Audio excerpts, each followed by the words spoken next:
High বন্ধুরা, সবাই কেমন আছো? আমি রফিকুল তোমাদের সামনে একটা মিনি ব্লগ নিয়ে চলে এলাম। তো মিনি ব্লগ প্রথম করছি, সবাইকে যদি ভালো লাগে সবাই জানাবে মতামত কমেন্টে।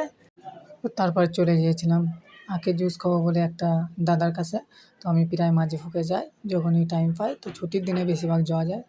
হেঁটে হেঁটে চলে যাচ্ছিলাম দাদার কাছে জুস খেতে। দেখতে পাচ্ছ চলে এসছে দাদা এখানে জুসটা খেয়ে দেখলাম তো বেশ একটু ভালোই লাগছে। তো ফাইনালি জুসের দোকানে জুস খাওয়া কমপ্লিট হয়ে গেলো। তারপর আমরা হেঁটে হেঁটে চলে যাচ্ছিলাম আমার একটা বন্ধুর সাথে দেখা করতে।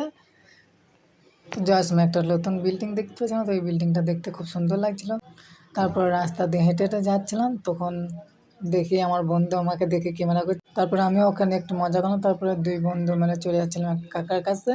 তো দুই বন্ধু মিলে চলে যাচ্ছিলাম কাকার দোকানে কচুরি খেতে। তো এখানে কচুরি বেশ মোটামুটি ভালোই বানায়। তারপরে এখানে কচুরি বাদ দিয়ে একটা বিটার নিয়েছিলাম, একটা কালো জাম। তো এটা খেতে বেশ মোটামুটি ভালোই লাগছিল। তারপরে আমরা চলে গেছিলাম মোবাইলের দোকানের দিকে গ্লাসটা লাগাবো বলে। তো বন্ধুরা গিলাই লাগানো কমপ্লিট, তারপরে নিজের নিজের রুমের দিকে দুই বন্ধু মিলে হেঁটে যাচ্ছিলাম। তো বন্ধুরা ভিডিওটা আজকে এই পর্যন্ত, ভালো লাগে লাইক করো, কমেন্ট করো, টাটা।